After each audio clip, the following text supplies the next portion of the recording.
Bonjour, bienvenue sur Ninon Petra Studio. Je suis trop contente de vous retrouver aujourd'hui dans notre dressing puisque en ce début d'année 2023, je vous ai posté 3 ou 4 vidéos, il me semble, sur la construction de notre dressing sur mesure. Donc je vous remets la première vidéo ici et je vous remettrai la dernière juste après. Le dressing, ça a été un projet assez long puisqu'on a décidé de le construire nous-mêmes entièrement sur mesure, de A à Z. Donc vous avez pu suivre toute notre aventure là-dedans et c'est vrai qu'au fur et à mesure du process, vous avez eu beaucoup de questions quant à la construction de ces meubles sur mesure. Donc j'ai répertorié toutes les questions que j'ai pu recevoir sur YouTube et sur Instagram et aujourd'hui je vais y répondre pour pouvoir potentiellement vous aider si vous aussi vous êtes sur un projet similaire. Ça vous permettra de déblayer un petit peu le terrain et d'avoir des réponses pour pouvoir vous lancer. Avant toute chose, si vous ne me suivez pas encore sur YouTube, je vous invite à vous abonner, ça soutiendra énormément ma chaîne. Sachez que juste un petit abonnement, un petit like, un commentaire ou un partage, ça soutient vraiment la création de mon contenu, donc n'hésitez pas, ça me fera grand plaisir. Donc on commence tout de suite avec le type de bois que j'ai utilisé. Vous êtes nombreux à m'avoir demandé si c'était du MDF ou du contreplaqué. Alors je l'avais dit dans certaines vidéos, mais nous on a choisi de faire un dressing entièrement en MDF. Donc c'est une sorte de médium, c'est du bois qui est recomposé, c'est même des fibres de bois, des déchets de bois qui sont recomposés. On a principalement choisi le MDF pour une raison de prix parce que c'est quand même le bois le plus abordable et vu la quantité de bois qu'on a utilisé, c'est clairement une économie d'échelle. Après, si vous voulez, vous pouvez aussi faire vos menuiseries sur mesure en contreplaqué ou avec du bois massif comme du chêne par exemple. Et puis si vous vous attelez à des menuiseries dans les pièces d'eau, sachez qu'il y a du MDF hydrofuge. Donc c'est les panneaux de bois qui sont verts, qui sont tout à fait adaptés pour les salles de bain. Après, n'oubliez pas qu'il y a toujours des traitements à mettre par-dessus pour les rendre totalement adaptés aux pièces d'eau. La deuxième question, c'était sur la profondeur des caissons. Vous m'avez demandé combien on avait choisi en profondeur de caissons. Donc pour rappel, l'intérieur des caissons ici, là on a mis des tringles et on a fait une profondeur de 60 cm. Alors c'est pas une mesure que j'ai sortie du chapeau comme ça, c'est des mesures qui sont conventionnelles par rapport aux normes de l'habitat. En fait, ce qu'il faut absolument faire quand vous lancez sur un projet de menuiserie, c'est vraiment d'étudier l'usage qu'on a de l'espace et comment on va pouvoir modeler un espace totalement ergonomique pour pouvoir l'utiliser au quotidien. Donc ça va passer par la profondeur des caissons pour avoir suffisamment de profondeur pour mettre un cintre, sachant qu'un cintre fait à peu près 30 cm de large. Ça va être aussi les hauteurs pour ne pas avoir forcément à se baisser, jusqu'à où on peut attraper une poignée par exemple pour ouvrir un placard. Donc nous ici on a des placards qui sont très très hauts, qui sont pas accessibles comme ça là, sans échelle ou sans marchepied. Mais vu qu'on met tout notre linge d'hiver, notre linge hors saison dedans, c'est pas vraiment un problème. Mais voilà, si vous lancez un style de projet, fiez-vous vraiment aux normes de l'habitat. Les profondeurs, les largeurs, les hauteurs de plan de travail, tout ça c'est des choses qui ont été normalisées de façon à ce que ce soit plus pratique pour vous. Ensuite, vous m'avez posé une question sur les tringles. Je n'ai pas compris comment vous allez fixer les tringles. Alors en fait, on a fait un assemblage tout simple. Je vais vous mettre des plans rapprochés pour que vous compreniez mieux. Donc tout simplement, on a fixé des petits supports en fait en métal sur le côté des caissons, sur lequel on est venu poser une tringle dessus.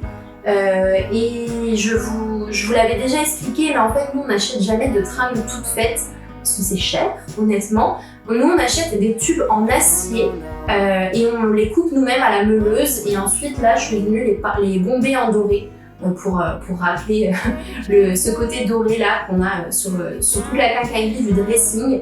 C'est quelque chose qui est quand même assez abordable à condition bien sûr d'être équipé, d'avoir les bons outils. Et surtout, lorsque vous coupez à la meuleuse, de bien se protéger avec des lunettes de protection. Ensuite, on m'a demandé sur le premier épisode pourquoi on avait fait un châssis au sol. Alors, il faut savoir que quand on pose des caissons, que ce soit dans une cuisine, sur une grande bibliothèque, dans un salon ou même là dans un dressing, c'est hyper important de créer un premier châssis qui va maintenir vos caissons. Pour plusieurs raisons. Déjà, ça va permettre d'avoir une certaine stabilité et que tout soit à hauteur. Vous pourrez ainsi réguler si jamais il y a des différences de hauteur en fonction des endroits de la pièce. Nous, ça a été le cas par exemple, vous prenez une vieille maison, les murs ne sont pas droits, les sols ne sont pas droits. Donc le châssis nous a aidé à bien réguler, on l'a poussé à certains endroits pour vraiment avoir une planité ou une platitude, je sais pas comment on dit, sur le dessus des caissons. La deuxième raison, c'est aussi de protéger vos caissons. Si vous passez par exemple l'aspirateur, et de ne pas taper forcément dans les tiroirs, mais plutôt dans les plaintes qui sont plus facilement changeables. Et puis, pour ouvrir tout ce qui est tiroirs et portes, si vos tiroirs ou vos portes sont à ras du sol, forcément ça va frotter et ça marche pas tout simplement, ou alors ça marche mais vous allez finir par complètement abîmer vos portes. Et puis la dernière raison, c'est pour prévenir d'un éventuel dégât des eaux, même si je passe le doigt, une touche du bois, mais pas dégât des eaux ici.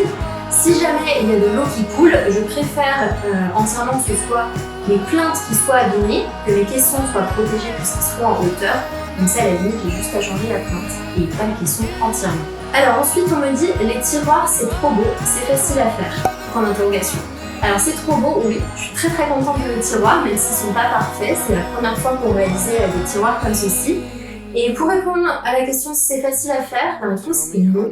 C'est une galère sans nom, honnêtement. C'est vraiment l'étape du dressing sur laquelle on a le plus perdu du temps. Franchement, si c'était à refaire, je pense pas que je le referais de la même manière. Donc pour vous expliquer, nous on a fait des tiroirs que j'ai dessinés sur mesure. Et ce qui est important à prendre en compte, c'est déjà la hauteur de la façade. Il faut que les 3 hauteurs de façade, elles remplissent le caisson, mais en laissant bien sûr une certaine épaisseur de vide, on va dire, entre chaque façade pour pas que ça se colle. Sachez aussi qu'avec le poids des affaires dedans, ça va affaisser un petit peu le tiroir, donc il faudra vraiment laisser quand même un petit peu de jeu pour éviter les problèmes. Et puis il y a aussi les hauteurs des côtés. Pour que tout colle bien, il faut bien laisser de l'espace entre chaque tiroir et pas chercher à tout entasser. Là-dessus, on a perdu beaucoup de temps. Aussi sur la technique d'assemblage, au début, on était parti sur des tourillons. Avec, on avait un outil en fait pour percer les trous et mettre des tourillons dedans. Ça, on a laissé tomber. C'était une galère pas possible puisqu'on avait, quand on collait la façade dessus, on voyait pas du tout ce qu'on faisait. Donc on a fini malheureusement par faire un assemblage avec des petites équerres et des vis. C'est pas la technique traditionnelle, c'est pas le truc le plus joli, mais franchement on le voit pas énormément. Et puis nous on a choisi des rails avec amortisseur à galets, c'est ça, rails poulissants avec amortisseur à galets. Alors franchement ça a l'air hyper simple à poser, mais ça l'est pas du tout. En fait il faut tout régler au millimètre, il faut que tout soit droit. Et franchement, il y a certains tiroirs, je pense qu'on les a recommencés une dizaine de fois. Surtout que, comme vous pouvez voir, c'est pas hyper fluide. Celui-ci notamment, on a l'air un petit peu à le fermer. Et puis à l'intérieur, je vous mettrai les plans encore une fois, j'ai fait des séparateurs de tiroirs sur mesure, puisque moi j'aime bien me prendre la tête. J'aime bien faire des finitions un petit peu haut de gamme, comme ça. Je trouvais ça sympa d'avoir cette petite personnalisation, donc ça je l'ai fait assez facilement. Après, bien sûr, vous avez le moyen de le faire beaucoup plus rapidement que j'ai fait.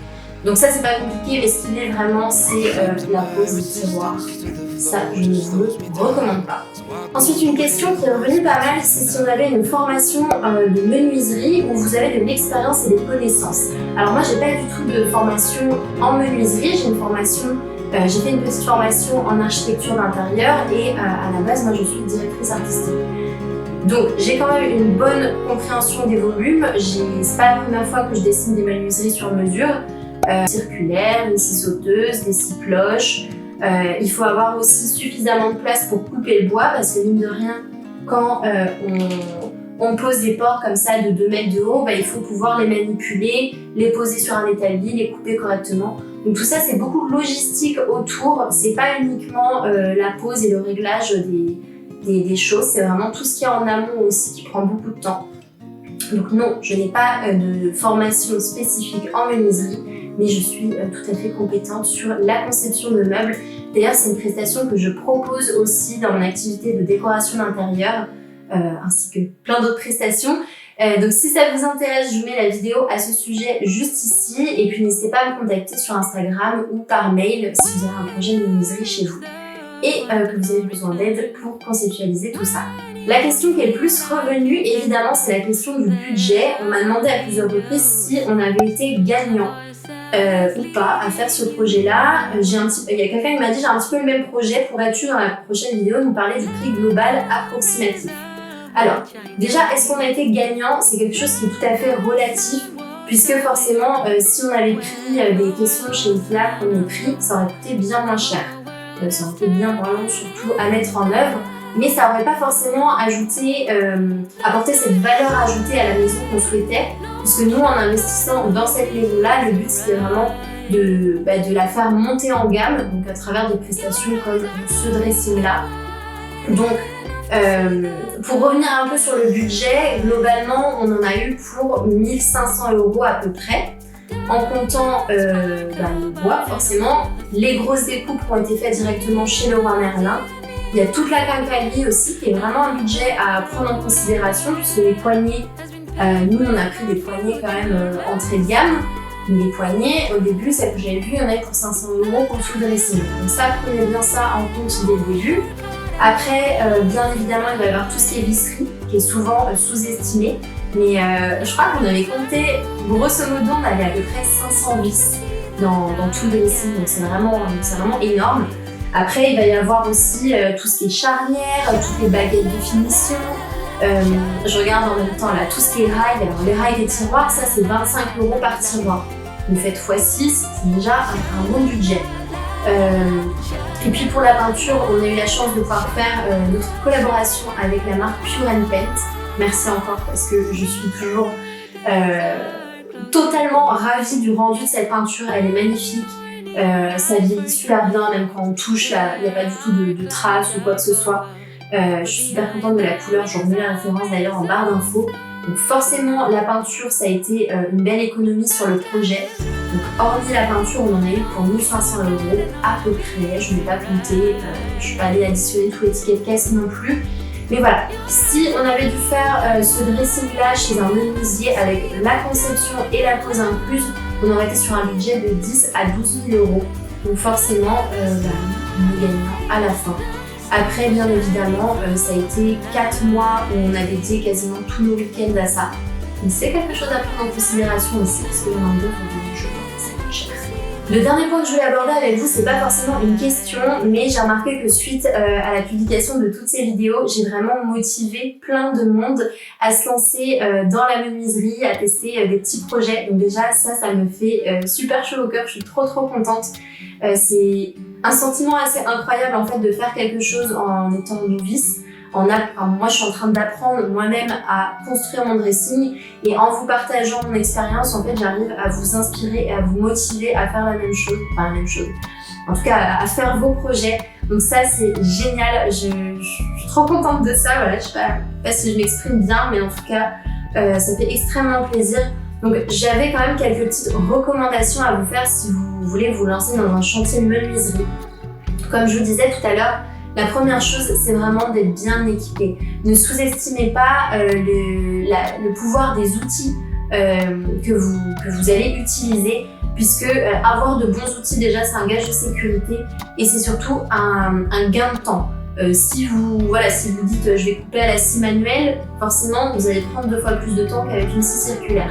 Donc bien sûr, quand on veut faire des découpes spécifiques, quand on a besoin de percer en rond pour mettre une prise ou alors poser des charnières, il va falloir une scie cloche, il va falloir des outils de perçage, il va falloir des équerres d'angle. Ça, je mets aussi le lien en barre d'infos, c'est un achat incontournable si vous voulez faire des questions.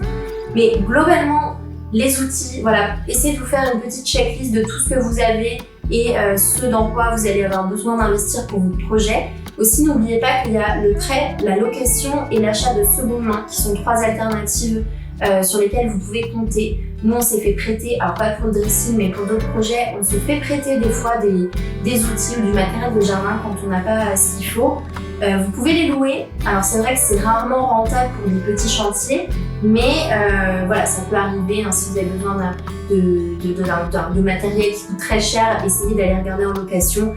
Et puis pour le matériel de seconde main, nous on en achète régulièrement. Alors pas forcément sur la partie électronique, enfin sur tout ce qui est branche, quoi, mais plutôt sur les tournevis, les vis, toutes ces choses-là. En général, on achète rarement du neuf et là aussi, c'est des sacrées économies. Ensuite, mon deuxième petit conseil, ce serait d'être 2. Ce projet-là, honnêtement, j'aurais jamais pu le faire toute seule puisque c'est super lourd. Voilà, enfin porter un caisson tout seul, c'est même pas la peine en fait. Nous en plus, on a fabriqué une partie des caissons au sous-sol, donc après il faut monter toutes ces choses-là à l'étage. Donc voilà, en étant tout seul, c'est juste pas possible. Donc évitez de vous blesser et d'abuser de votre corps. Je vous conseille vraiment d'être 2 au minimum pour faire tout ça, surtout pour porter des charges lourdes. Il y a autre chose aussi qui est très important dans la création de menuiserie sur mesure, c'est toute la préparation des supports. C'est quelque chose qu'on aurait tendance à skipper ou à faire un petit peu rapidement.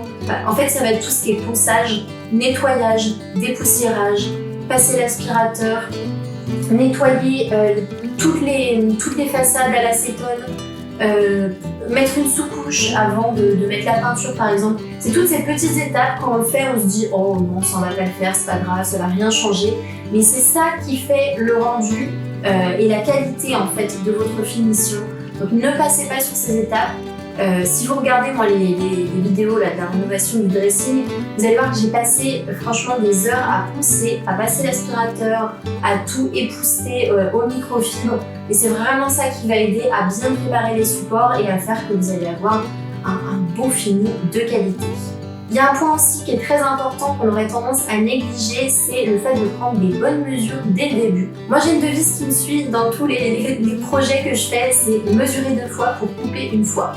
Puisque en fait il n'y a rien de plus chiant de mesurer un truc, de se dire ah c'est bon, c'est la bonne cotation, et puis au final vous coupez, vous assemblez votre caisson et quand vous montez vous vous rendez compte que c'est pas du tout la bonne mesure, que vous vous êtes trompé ne serait-ce que de 0,5 cm. Donc ne négligez pas cette étape, prenez bien le temps de mesurer. Nous on s'était posé toute une demi-journée avec ma copine Estelle pour prendre toutes les cotations de la pièce. On avait tout dessiné, le dressing, et ensuite au moment de faire les coupes, on a remesuré une 2e fois. Ça permet aussi de prendre du recul, d'avoir un œil un peu plus reposé sur le projet, et on a aussi changé quelques mensurations. On s'est dit non finalement par exemple là le caisson avec le coffrage du radiateur, on l'avait vu trop petit, on va l'allonger ou autre. Voilà, ne négligez pas cette étape, c'est important. Et le dernier point dont je voulais vous parler concernant mes petits conseils, prenez aussi en considération l'état de la pièce dans laquelle vous allez faire le projet. C'est pas du tout la même chose si vous entamez des travaux de menuiserie dans une pièce qui est parfaitement droite, un beau cube blanc avec un sol tout lisse, ou alors si vous faites la même chose dans une pièce comme chez nous là, qui a le sol qui penche un petit peu, les murs qui sont pas droits, les côtes qui sont pas très justes on va dire. La pièce dans laquelle je me situe, c'est absolument pas un carré. Donc ça veut dire que mes caissons ne sont pas parallèles l'un avec l'autre, mais ça c'est pas grave, ça se voit pas à l'œil nu. Par contre, au moment des cotations, c'est vraiment quelque chose où vous devez faire très attention. Pour la petite histoire, nous quand on a monté les 2 premiers caissons ici, on a été hyper surpris parce que les caissons ils touchaient pas le mur.